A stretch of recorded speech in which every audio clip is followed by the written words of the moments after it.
안녕하세요. 교사 아카데미. 오늘은 두 번째 시간입니다. 담대한 복음 전도. 바울이 통치자들 앞에 서다. 첫 번째 주제입니다. 벨릭스는 심판이 두려운 타락한 총독이었습니다.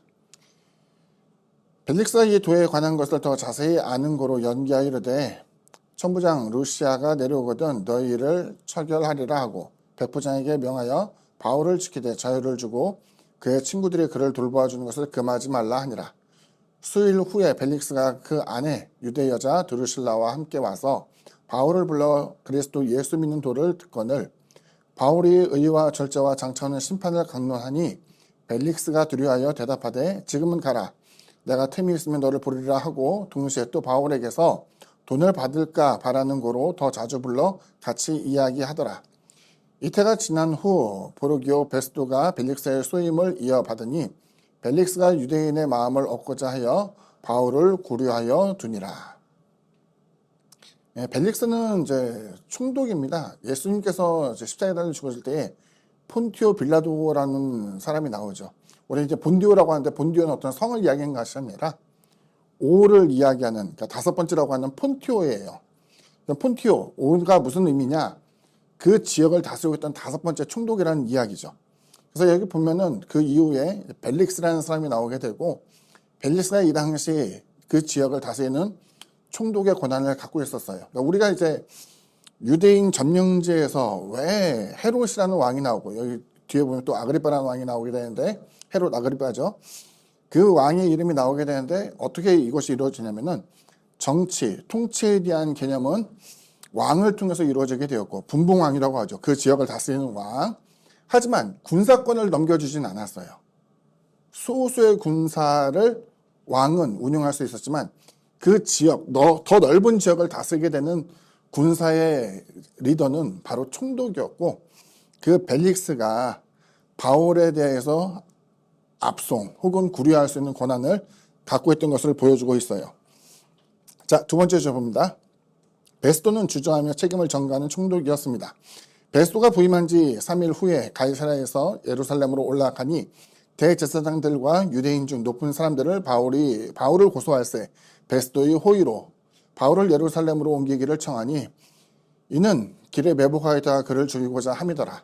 베스도가 대답하여 바울이 가이사랴에 구류된 것과 자기도 멀지 않아 떠나갈 것을 말하고 또 이르되 너희 중 유력한 자들은 나와 함께 내려가서 그 사람에게 만일 옳지 아니한 일이 있거든 고발하라 하니라. 베스도가 그들 가운데서 8일 혹은 10일을 지낸 후 가이사랴로 내려가서 이튿날 재판 자리에 앉고 바울을 데려오라 명하니 그가 나오매 예루살렘에서 내려온 유대인들이 둘러서서 여러 가지 중대한 사건으로 고발하되 능히 증거를 대지 못한지라. 바울이 변명하여 이르되 유대인의 율법이나 성전이나 가이사랴에게나 내가 도무지 죄를 범하지 아니하노라 하니 베스도가 유대인의 마음을 얻고자 하여 바울더러 묻되 내가 예루살렘에 올라가서 이 사건에 대하여 내 앞에서 신문을 받으려느냐? 바울이 이르되 내가 가이사의 재판 자리에 앞에 섰으니 마땅히 여기서 신문을 받을 것이라. 당신도 잘 아시는 바와 같이 내가 유대인들에게 불의를 행한 것이 없나이다. 만일 내가 불의를 행하여 무슨 죽을 죄를 지었으면 죽기를 사행하지 아니할 것이나 만일 이 사람들이 나를 고발하는 것이 다 사실이 아니면 아무도 나를 그들에게 내줄 수 없나이다. 내가 가이사께 상소하노라 한데 베스도가 배석자들과 상의하고 이르되 내가 가이사에게 상소하였으니 가이사에게 갈 것이라 하니라. 세 번째 주제입니다. 아그리빠는 복음을 받아들이지 못하는 왕이었습니다.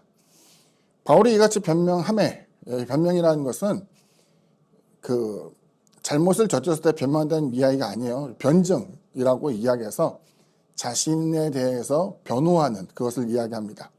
베스도가 크게 소리내어 이르되 바울아 내가 미쳤도다. 내 많은 학문이 너를 미치게 한다 하니 바울이 이르되 베스도가 가여 내가 미친 것이 아니요 참되고 온전한 말을 하나이다. 왕께서는 이 일을 아시기로 내가 왕께 담대히 말하노니 이 일이 하나라도 아시지 못함이 없는 줄 믿나이다. 이 일은 한쪽 구석에서 행한 것이 아니니이다. 아그리빠 왕이여 선지자를 믿으시나이까? 믿으시는 줄 아나이다. 아그리빠가 바울에게 이르되 내가 적은 말로 나를 권하여 그리스도인이 되게 하려 하는도다. 바울이 이르되 말이 적으나 많으나 당신뿐만 아니라 오늘 내 말을 듣는 모든 사람도 다 이렇게 결박된 것 외에는 나와 같이 되기를 하나님께 원하나이다 하니라. 왕과 총독과 번이게와 그 함께 앉은 사람들이 다 일어나서 물러가 서로 말하되 이 사람은 사형이나 결박을 당할 만한 행위가 없다 하더라. 이에 아그리빠가 베스도에게 이르되 이 사람이 만일 가이사에게 상소하지 아니하였더라면 석방될 수 있었을 뻔하였다 하니라. 정리합니다. 첫 번째, 벨릭스는 바울의 진술을 들었고 두려움을 갖게 되었죠. 벨릭스는 은근 뇌물을 기대했으나 얻지 못하였고 유대인의 환심을 얻고자 그를 여전히 구려하고 있었어요. 두 번째, 벨릭스 이후에 이제 베스도가 부임하게 되었고 마찬가지로 바울을 신문합니다. 베스도는 바울을 신문하면서 유대인들이 고발한 혐의점을 찾아봤으나 찾지 못하였습니다. 이제 여기서 우리가 궁금해하는 게 있죠. 왜 이와 같이 일반적인 유대인들이 갖고 있던 감정과 당시 총독이 갖고 있던 감정이 다를까에 대해서 이제 생각해 볼 필요가 있죠.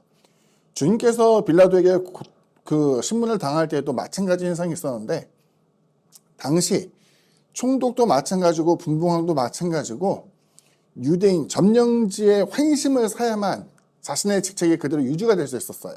그러니까 유대인들이 어떤 상소문을 가지고 격하게 자신의 뜻을 관철시키고자 할 때에는 그 혐의점을 자세히 찾아가지고 할 수만 있으면 그들의 혐의대로 벌을 내리고자 한 것이 그 당시에 총독이 갖고 있던 그 같은 모습이었죠. 그런데 바울을 통해서 그 혐의점을 찾지 못한 것은 뭐냐면은 정치적으로 바울이 갖고 있던 혐의점이라는 것은 찾아볼래야 찾아볼 수가 없고 오로지 유대인들이 갖고 있던 신앙에 대한 것인데 신앙에 대한 것에 대한 명분을 가지고 바울을 고발할 만한 것을 찾지 못했다는 거예요. 그 부분에 있어서 이것을 풀어놓고자 했지만 뇌물을 바라는 마음까지 그를 구류해 두기도 했고 풀어주게 되면 유대인들로부터 미움을 받게 될 터이니 그것을 감히 실행하지 못했죠. 베스도가 옵니다. 베스도 역시 그 같은 내용을 듣고서 찬찬히 그것을 살펴보았지만 여기에서도 마찬가지로 바울을 고발할 만한 혐의점을 찾을 수가 없었어요. 그러고 난 다음에 이것을 공을 슬그머니 넘기죠. 누구에게?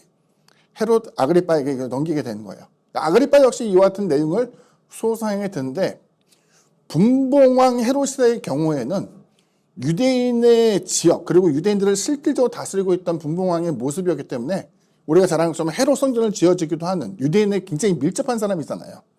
그런데 헤롯 성전이 지어진 것은 야훼 하나님을 섬기는 성전을 만들게 되는 것이기 때문에 자동적으로 유대인들이 섬기는 하나님에 대한 신앙이 있는 것으로 항상 드러내놓고 다녔던 거예요. 그러다 보니까 바울이 이야기한 것은 아그리빠 왕이요 당신 내가 말하는 것이 무엇인지 알 것입니다 라고 이야기하면서 계속 설득을 하게 되니까 이 사람은 유대교에 대해서는 친근함의 모습을 가졌지만 유대인들이 미워하는 그리스도교 거기서 이제 우리가 생각할 때는 기독교에서 이단을 정죄하고 싫어하는 것만큼이나 유대인들은 그 당시에는 그리스도교에 대해서 미워하는 정책을 펼쳤단 말이에요. 그 이야기를 듣고 이제 고민에 빠지게 된 거죠. 어떤 목회자들은 이런 얘기도 해요. 바울이 만약 가이사에게 상소하지 않았다면 그는 풀려났을 것이다.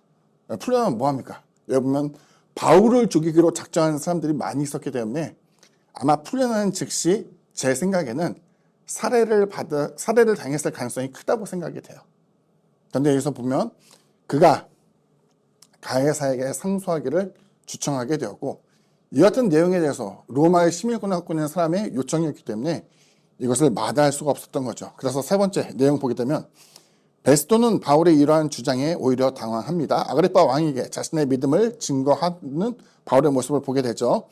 왕과 총독은 바울의 범법 의혹이 없음을 이야기하지만 가이사에 대한 상소로 인하여서 결과적으로는 로마 시민권을 가진 사람이 적법하게 황제 앞에서 자신을 변호하고 거기에 대한 처분을 요구하는 것에 대해서 그 기회를 주기 위해서 그를 보내기로 작정하게 된 것이었죠.